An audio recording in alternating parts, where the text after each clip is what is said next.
Today we're going to read Chapter 6 of Number the Stars. Is the weather good for fishing? So in Chapter 5, you might remember, Ellen was staying with Anne-Marie and her family, and at night the Nazi soldiers came and they questioned Anne-Marie's parents if Ellen was really their daughter because she had very dark hair, whereas Kirsty and Anne-Marie had very light hair.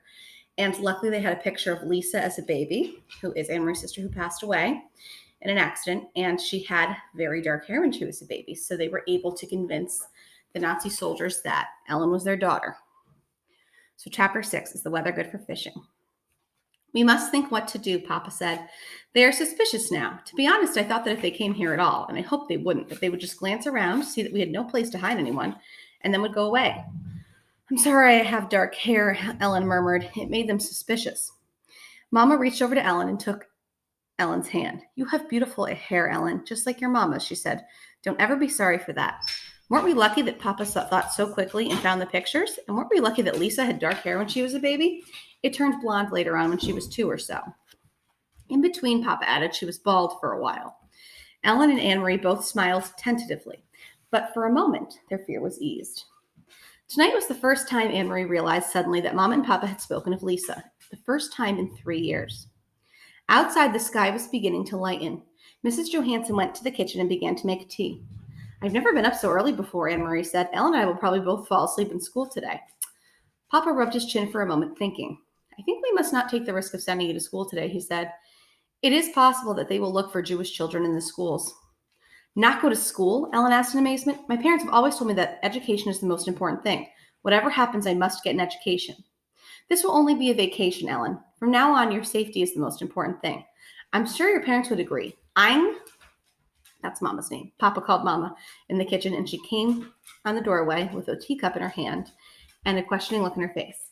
Yes, we must take the girls to Henrik's, Papa said. You remember what Peter told us? I think that today is the day to go visit your brother. Mrs. Johansson nodded. I think you are right, but I will take them. You must stay here. Stay here and let you go alone? Of course not. I wouldn't send you on a dangerous trip alone. Mama put her hand on Papa's arm. If only I go with the girls, it will be safer. They are unlikely to suspect a woman with her children. But if they are watching us, if they see the whole family leave, if they are aware that the apartment is empty, that you don't go to your office this morning, then they will know. Then it will be dangerous. I am not afraid to go alone. It was very seldom that Mama disagreed with Papa. Anne-Marie watched his face and knew that he was struggling with the decision.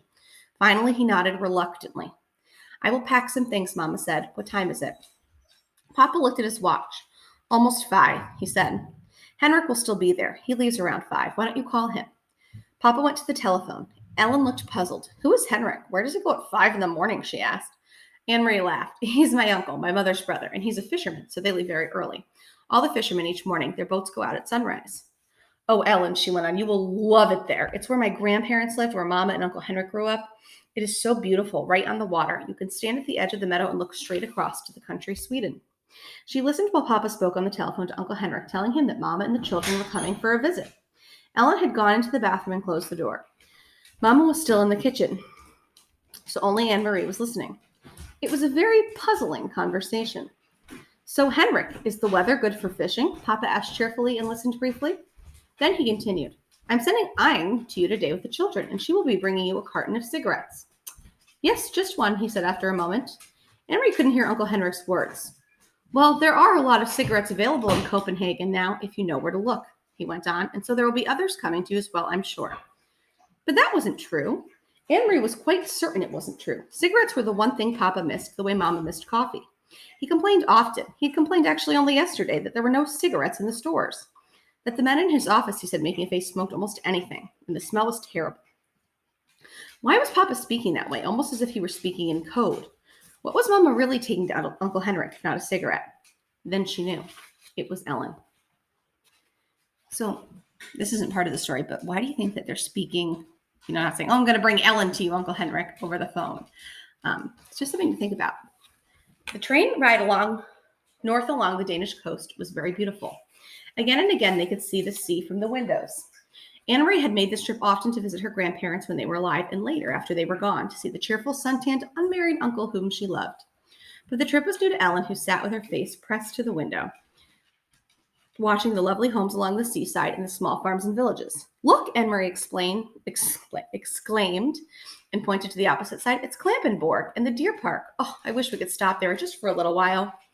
Mama shook her head. Not today, she said. The train did stop at the small Klampenborg station, but none of the few passengers got off. Have you ever been there, Ellen? Mama asked, but Ellen said no. Well, someday you will go. Someday you will walk through the park and you'll see hundreds of deer, tame and free.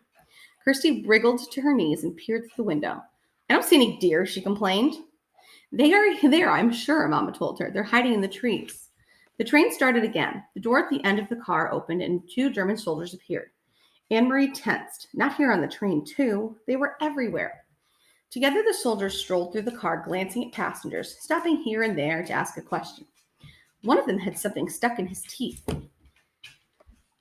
He probed with his tongue and distorted his own face. Anne-Marie watched with a kind of frightened fascination as the pair of soldiers approached. One of the soldiers looked down with a bored expression on his face. Where are you going? He asked.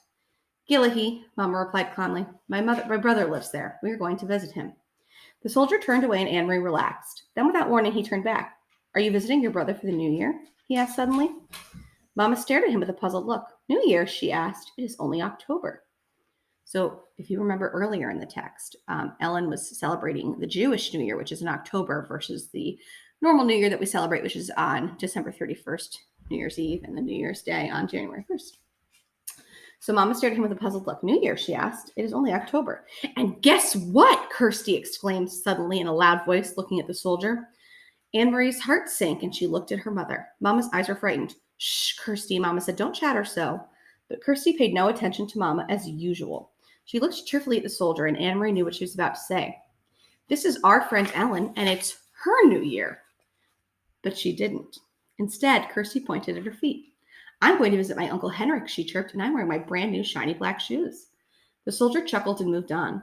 Anne-Marie gazed through the window again. The trees, the Baltic Sea, and the cloudy October sky passed in a blur as they continued north along the coast.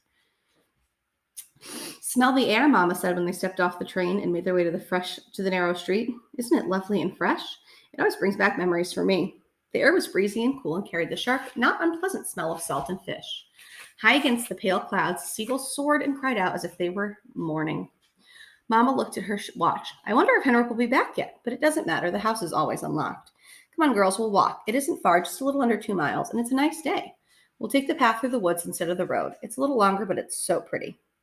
Didn't you love the castle when we went through Helsingor, Ellen? Kirsty asked. She had been talking about Kronborg Castle ever since they had seen it, sprawling massive and ancient beside the sea from the train. I wish we could have stopped to visit the castle.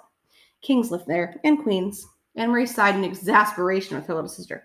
They do not, she said. They did in the old days, but there aren't any kings there now. Denmark only has one king anyway, and he lives in Copenhagen. But Kirsty had pranced away, skipping along the sidewalk. Kings and queens, she sang happily. Mama shrugged and smiled. Let her dream, Anne-Marie. I did the same when I was her age. She turned, leading the way along a tiny twisting street, heading toward the outskirts of the village. Things have hardly changed here since I was a little girl, she said. My Aunt Gitty lives there in that house, she pointed, and she's been dead for years, but the house is the same. She always had wonderful flowers in her garden. She peered over the low stone wall and looked at the few flowering bushes as they passed the house. Maybe they do, but it's the wrong time of year. There are just a few of those chrysanthemums left. And see over there, she pointed again. My best friend, her name was Helena, lived in that house. Sometimes I used to spend the night with her, but more often she came to my house on the weekends. It was more fun to be in the country. My brother Henrik always teased us, though, she continued with a chuckle. He told us ghost stories and scared us half to death. The sidewalk ended and Mama turned onto a dirt path bordered by trees. When I walked each morning into town for school, she said, my dog followed me this far. At the end of the path, he turned and went back home. I guess he was a country dog and didn't like town. And you know what? She went on smiling. I named him Trofast, which means faithful. And it was just the right name for him because he was a faithful dog. Every afternoon, he was always right here waiting for my return. He knew the right time somehow. Sometimes as I came around this bend, even today, I feel as if I might come across Trofast, waiting still with his tail wagging. But the path was empty today. No people, no faithful dogs. Mama shifted the bag she was carrying from one hand to the other, and they walked on through the woods until the path opened to a meadow dotted with cows. Here, the path skirted the edge of the field along a fence, and beyond it they could see the gray sea, ruffled by wind. The breeze moved the high grass. At the end of the pasture, they entered the woods again, and Anne Marie knew they would soon be there. Uncle Henrik's house was in a clearing beyond the woods. Do you mind if I run ahead? She asked suddenly. I want to be the first to see the house. Go on, Mama told her. Run ahead and tell the house we've come home. Then she put her arm around Ellen's shoulders and added, say that we've brought a friend.